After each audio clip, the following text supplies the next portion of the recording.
Well, good afternoon, everybody, and welcome to today's Business Spotlight. I'm your host, Todd Rodden. I'm a certified business and executive coach based here in the Southwest Ohio area. And I think you're going to love the story of today of Marisa O'Neill, who's CEO of RetireMed, really a leader in healthcare plans in this part of the country. So you think Ohio, Indiana, Kentucky, this region. Just deep expertise here and a story of a business with a fast track to growth as well. So if you're new to the series, we are thrilled to have you join us. We encourage you to hit that subscribe button so you can receive future messages like the inspiring and informative message you're going to get from Marisa O'Neill here today. So, Marisa, welcome to the Business Spotlight. We're thrilled to have you join us. Take a minute, introduce yourself, tell us a little bit more about RetireMed and how you got started in healthcare. Well, fabulous. Thanks for having me, Todd. Absolutely. So RetireMed is a local health plan advisory service. We specifically sell individual health insurance, both Medicare and under 65. I've been with the company now for 15 years, so it's been quite a while, and primarily sales roles up until I moved into the CEO role after overseeing all of the sales and business development. So, what is it you love about the business, right? About being in the healthcare plans and advisory services? The thing that I love about this business is nobody wakes up and at the age of 22 is just thinking, oh, let's go into Medicare. This is going to be fabulous. But, the best example I can always give is my first fall that I worked for the company. I sold actual plans to clients, and I had a couple that was coming, and they retired before 65, so they were spending a lot of money on health insurance, and she had a lot of healthcare needs and he did not. And we were able to save them just thousands and thousands of dollars and still provide her with very good health insurance. And what just meant the most to me was he looked at her and said, honey, we could start going out to eat again. And just, I was 26 at the time. And to see that, it's just really put it into perspective how important what we do is for our clients. Okay, great. A great example of how the impact makes it real for folks. So kind of building upon that for those listening in, who are kind of your target ideal customers, right? Yeah, what's interesting about this industry is truly anyone that, needs health insurance can be our client. So most of the time, anyone turning 65 and above are generally our clients, but we've started to work with a lot more of the under 65 people who don't have health insurance through their employer, whether they're an independent contractor or a consultant or something along those lines. Or, a friend of mine is a client, her and her children, she lost her husband a couple of years ago, so she needed health insurance. And it's just essentially anyone that needs individual health insurance is available to be our client. Now, we do primarily work with the Ohio, Kentucky, Indiana region, a few other states as well, but not the entire 50 states. And then to build upon that, are you mostly focused on selling direct to consumers or also through employers and other associations? Yeah, so we partner with employers to help their individuals as they either turn 65 and continue to work or retire, identify what Medicare plan is right for them. And we'll sit down and look at the employer plan compared to the Medicare. And we've worked with a couple realtors and different groups like that maybe don't have access to health insurance to, provide them with access to the under 65, the individual health plans. But we generally, anyone that calls can use our services at no cost. Okay. A key point there. Is there anything, I'm curious, kind of deeper on that kind of with the businesses? Is there something you see kind of recurring themes of, hey, maybe opportunities businesses are missing out on because they're not using your services? Yeah, I mean, it doesn't cost anything. So I would say anyone would be missing out Yeah. on it that way because of that. But frankly, we looked at the business right around the time that I started, and we realized that we were never going to have the budgets that the large insurance companies have. And they're, yes, we're selling their plans, but they're also kind of our competition because if you call Anthem or United Healthcare or any of the insurance companies, you get the same plan that we could sell you as well. So we just decided to partner with employer groups so that way we could offer our services and kind of grow quickly and have someone recommend us. Okay, great, great. So you already kind of hit on this then a little bit, but go deeper around what makes you unique. You talked about how you separate yourself from kind of the Yes. primary carriers and going direct, but Yes. So what makes us unique is exactly what you just said. We do sell all of the popular plans in the area. Well, I'm legally not allowed to say that we sell all of them. We sell most of them. Last I checked, it was, Okay. well over 500 plans that we offer. But the thing that is interesting is we structured the business a little differently in that we have a retention and our own customer service team and all of that. And so for our almost 50,000 clients every single year, instead of, calling the insurance company with a question, they can call us directly. And if the plan changes or, a big thing that's been occurring lately is there's been a lot of network disputes between hospital systems and insurance companies. And so we can work with our clients to make sure they still have access to that. And that's not something that, the national call centers really offer, or our competition is not really as dialed into the existing book of business versus continued growth. So we do retain 95% of our clients. And are your service teams then also here in the region as well? Yes, they sure are. Okay. All That's right. very important to us as well. Okay. Outstanding. Yeah, it's, being able to reach out and actually get a knowledgeable live person on the Exactly. phone is extremely rare these days, It's right? expensive and it's hard to make sure we're providing all of our employees all the knowledge they need, but we feel that it's really important, so it's worth it. So you talked about tapping into kind of employer network groups, but how do you best market the business? How do you get the word out there? What have you found most successful? Yeah, we do a lot of partnerships with different types of organizations. Like in Cincinnati, we advertise in the Archdiocese of Cincinnati sends out a magazine. So we just try to think of where our clients are and meet them there. We sponsored Grandparents' Day at a couple of local schools this year, and we do a lot of direct mail. We'll mail to those people turning 65 and whatnot, but we try to just think about where our clients are and meet them there. And then, one of the biggest challenges for us as a company is getting people to know that we're here and that we are a company, and getting them to understand that our services are provided at no cost. So, you don't have to call every insurance company. You can just work with us and we'll take care of everything for you. So you talked about how you've been part of the business now 14, 15 years-ish or so. Um, what's been the biggest challenge you had to overcome during that time, and what did you learn from that? One of the biggest challenges that and this always, one of the biggest challenges is just, I am 40 years old and I am a female and I'm running a company. And I know still some people look at that and think, oh, she's the boss. What's going on there? And I actually went to a meeting once. This is one of my favorite examples. I went to a meeting once with a man that works for me that's, he's in his 60s, and we were meeting with a bunch of men, and they very clearly understood that I was the one in charge at the table, and not the individual I was with. And they I could tell they respected me. They had questions, all of that. But when we left, what was fascinating was they shook his hand and they gave me a hug, pat on the back, rub type thing. And it was just so interesting to see that difference between, I mean, one of my kids, when I had him, I came back from maternity leave, and one of our partners at one of the insurance companies asked me if I was still going to work full time. And so it's just those elements that I think have been a hurdle for me to overcome. But, everyone here, they respect me and understand. And so it's just always an adventure. I also have a fairly young leadership team, a lot of people that have been here since they started their careers, and those are some of my best people, so it's worth it. So, given some of that learning there, how do you change your approach as you go out and meet with people now than maybe you did when you first were the CEO? I don't know if I necessarily change my approach, but more and more time that goes on and we continue to grow, it just continues to build your confidence. And so as that confidence continues to grow, it just makes it a little easier. I also, there's specific things that, the way I dress and, certain things like that, I'm very particular about. But at the end of the day, I just make sure that I can keep up with all the knowledge that we need to have, and therefore kind of earn that respect, Okay, essentially. earn it. Okay.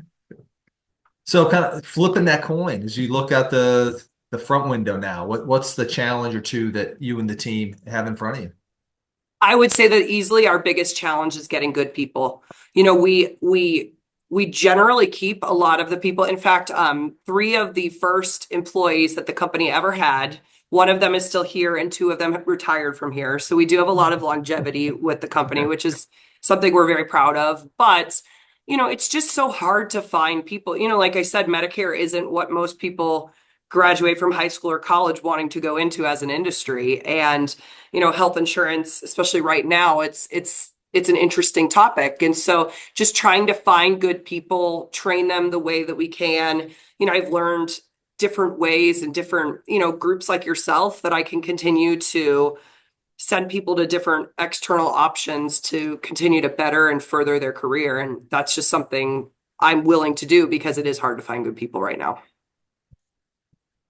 Kind of building upon that, what other keys have you unlocked to find those great people, right? We've done a lot. We've tried to partner with a lot of different universities. Frankly, I don't necessarily think you have to, by any means, have a 4-year degree to succeed in this industry. I think it's how willing you are to show up and learn, and just try and take it all in and have empathy and talk to clients. And it's fascinating. My COO is one of our best examples because he was supposed to go work for the IRS out of college. He got his degree in accounting and was supposed to go do that. And he was trying to kill time before he went to work there. And he came to work here seasonally. And now he's my number two. So it's just been fun to see that opportunity. We have a few interns that now are director level, and they've just continued to grow upon that. And it's been fun to see careers start and grow, and just the level of interest some of these people have, because, there are a lot of other more exciting industries that you can go into. So any keys on how you foster more of instead of a job, think of it more as a career building and a career process?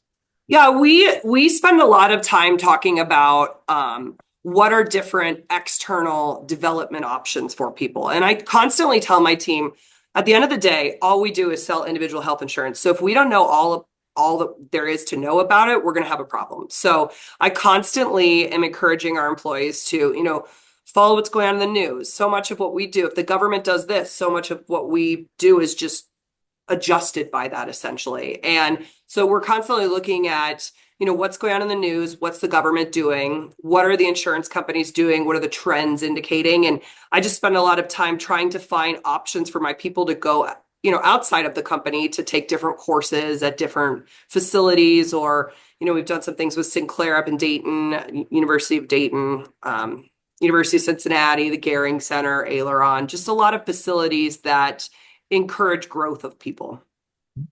Great investment, right? And you're putting your money, your investment to it, as well as a commitment to time, right? At the end of the day, we have 130 people, so I can't have an entire training staff. We have 2 people that do learning and development all the time, but to constantly come up with different courses and different options for people is hard. I started my career with Great American Insurance, and they had a whole arsenal, and I actually saved it. So I kind of look at some of those things that they were able to offer with thousands and thousands of employees, and we try to just find those resources externally. So, uh, you mentioned a couple challenges. So beyond finding good people, what else? Well, coming off this year, there's been a lot of challenges in our industry. Things like if the government does something, the impact on Medicare or the individual health insurance. And so this year was one of the busiest falls. Our annual enrollment period is when it's the 7-week period where we can change everyone's plans for the following year. And it was one of the busiest, well, it was the busiest AEP we've had in the last 10 years. So busy that we ran out of sales appointment slots. And I said to my team, well, who else is licensed that we can have sell appointments? And they all kind of just stared at me, and I said, oh, so you're saying I'm going to have to sell appointments? And so I cleared my calendar, and I sold, almost 20 Medicare plans. But it was really inspiring because it kind of like that couple I talked about earlier. It just reminds you why we do what we do. I talked to a 90-year-old woman who took one prescription and saw one doctor. She was so healthy, but she wanted to make sure she still had access to that doctor. And just by working with those clients, it really reminded me why we do what we do. Okay. Well, great personal commitment by yourself to roll up your sleeves, jump back into the game as well. I was shaking off the dust with some of these people, but they were great sports about it. I'm sure the team loved seeing that, though, right? It was a lot of fun to see how many people throughout the company pitched in and wore different hats this fall, because we were so inundated. which was a great problem to have. So the business grown, they said 130-ish employees now. So it'll get to be a very large organization. Where do you see the business going from here if you look 3, 5 years down the road? Yeah. Well, I don't like to look much further than 3 years because so much of what we do is dictated by the government, and you never know what the government's going to do. But when we look at the 3 year, I could expand geographically, absolutely, but I continue to feel very strongly that the region that we're in, I would rather grow by adding more and more clients in our current area and be, a mile deep and a yard wide versus a mile wide and a yard deep, because the more that we have a concentration of clients in one specific area, if the insurance companies want to change a lot, they're going to have to talk to us to do it because the volume of clients that we have in one concentrated area. And so I constantly, I mean, there's 10,000, 11,000 people turning 65 a day. I'd like to see us do more and more of the under 65. So those people that don't have health insurance from their employer. There's a big movement right now. It's called ICHRA. It's essentially a defined contribution that an employer gives to their employees, and they don't offer one health insurance. They don't offer health insurance. They just give you the money and then you go and select your own plan. So we're starting to dip our toe into helping groups explore that option as well. So we'll see as time goes on. Nothing dramatically outside of our wheelhouse, that individual health insurance, and just continuing to get more and more clients that way. Okay. So go deeper where you already playing. Don't kind of Yep. spread out go Yep. further. So And great. that said, if I found an amazing employee that was in Indianapolis that could start to just hit the pavement and do a lot more business there, I would absolutely jump on that in a minute. A lot of it is just, like I've said, is dictated by the people. Okay. Okay, good. So how do you see your team changing over time? We talked about your commitment to growth and development there, career pathing. But as you see the business grow, go deeper in the markets that you're in.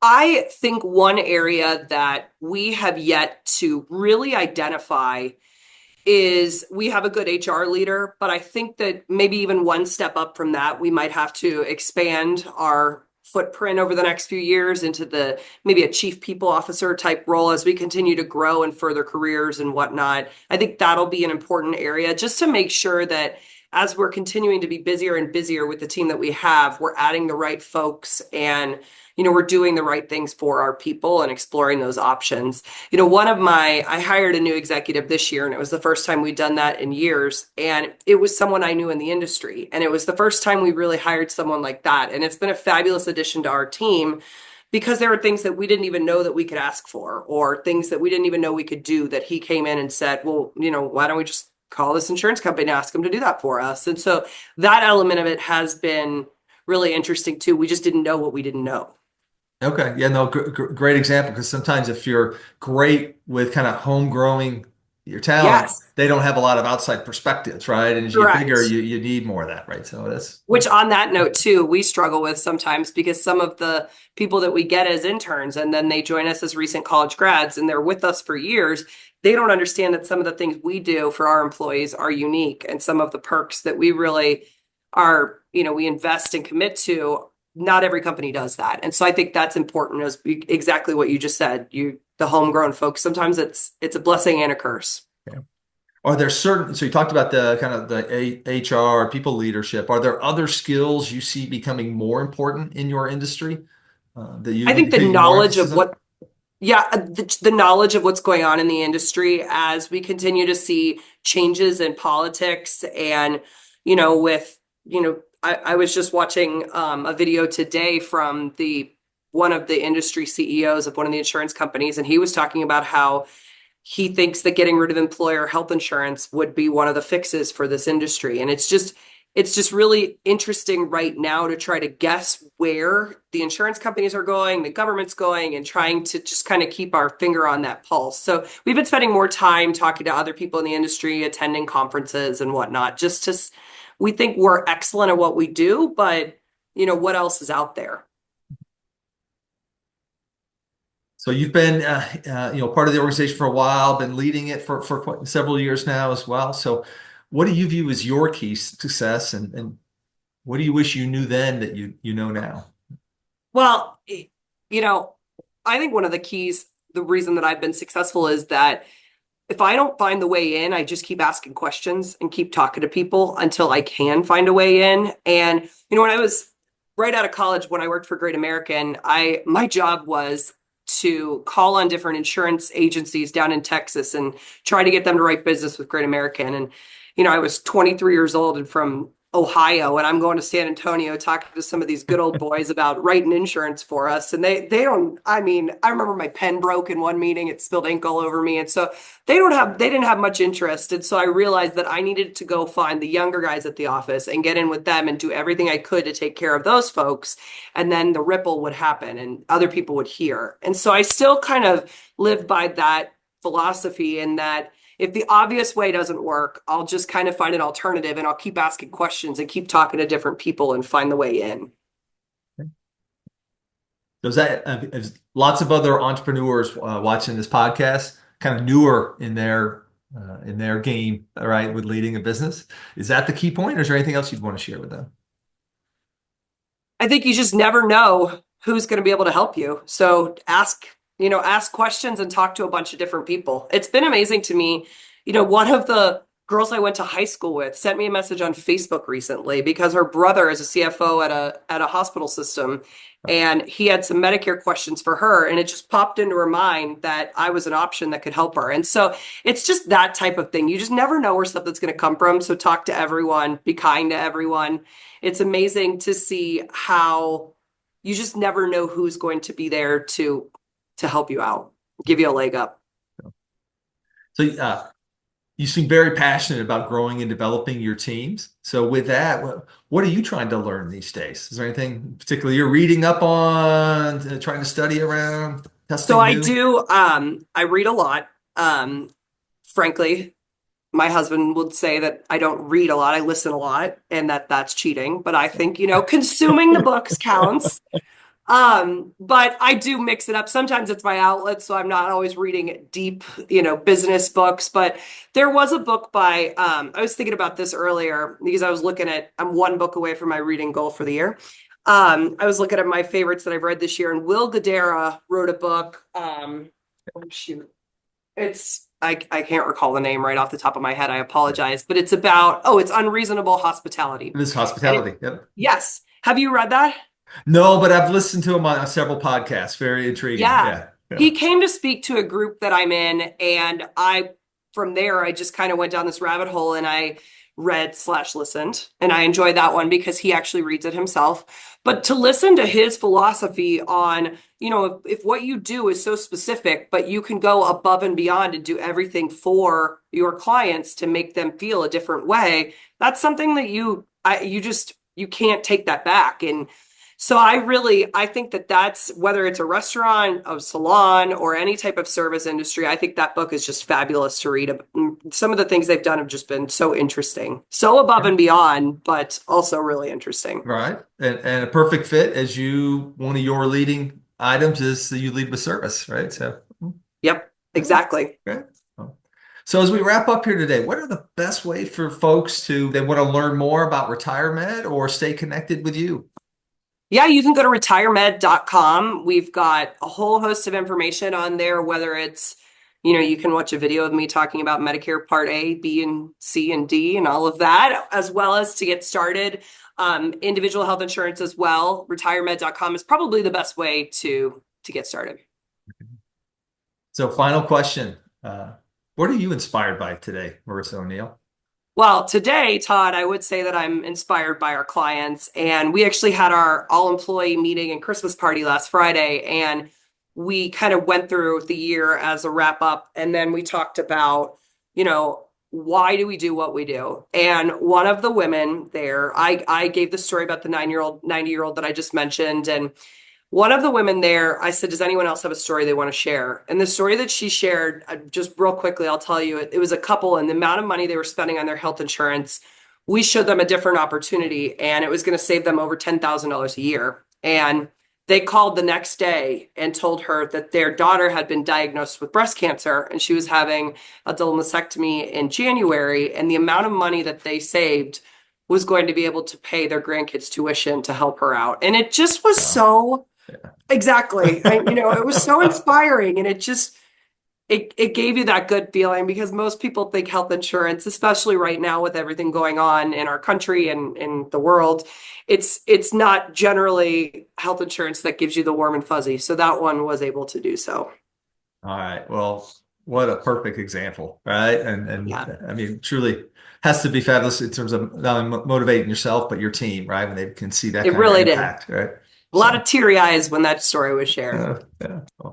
Well, Marissa O'Neill, thank you for sharing your story and the story of RetireMed. Again, I encourage folks to go out and check them out on the website. You can also connect with her on LinkedIn as well. And surely more great news and growth and development to come from their story in the coming days, weeks, months as well. So thank you for joining us. Thanks, Todd. Yep. Again, to our viewers, we're thrilled to have you join us. Again, we encourage you to hit the like button for this episode, but also hit the subscribe so you can receive future messages from inspiring leaders like you heard from Marissa O'Neill here today. So with that, hope you all have a happy holidays and have a terrific day. Thank you.